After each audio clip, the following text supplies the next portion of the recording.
City India news Telugu.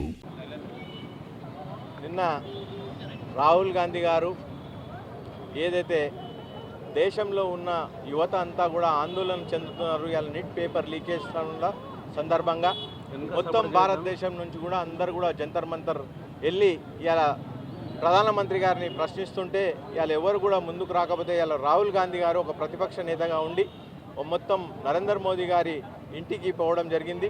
వారి ఇంటి దగ్గర నిరసన తెలుపుతుంటే వారిని ఇలా అరెస్ట్ చేయడము అందరూ కూడా దీన్ని మొత్తం భారతదేశంలో ఉన్న ప్రజలందరూ కూడా ఖండిస్తున్నారు. వారిని అరెస్ట్ చేసినందుకు కాంగ్రెస్ పార్టీ ఇలా పెద్ద ఎత్తున దేశవ్యాప్తంగా ఇలా మొత్తం కూడా నిరసనలు తెలియజేస్తున్నాం.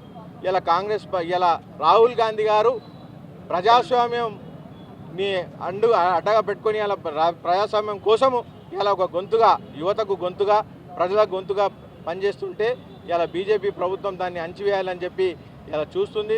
దీన్ని ప్రజాస్వామ్యం అన్నారు. ఇలా ప్రజాస్వామ్యాన్ని కూనీ చేసే విధంగా ఇలా బీజేపీ ప్రభుత్వం వ్యవహరిస్తుంది. ఇలా యువత చాలా నష్టపోయినరు. ఇలా నీట్ పేపర్ లీకేజ్ వల్ల ఎంతోమంది పిల్లలు ఇలా ఆత్మహత్యకు గురి అయ్యి ఇలా వాళ్ళ ఫ్యామిలీస్ అంతా కూడా ఇలా ఆందోళనకు గురైనరు. ఇలా దేశ వ్యవస్థ కూడా చాలా భిన్నంగా మొత్తం అంతా కూడా ఇలా ఎడ్యుకేషన్ సిస్టమ్ మీదనే మనకంతా కూడా ఎవరికి కూడా నమ్మకం లేకుండా పోయింది. కాబట్టి ఇలా రాహుల్ గాంధీ గారు వారి కోసం పోరాడుతున్నారు.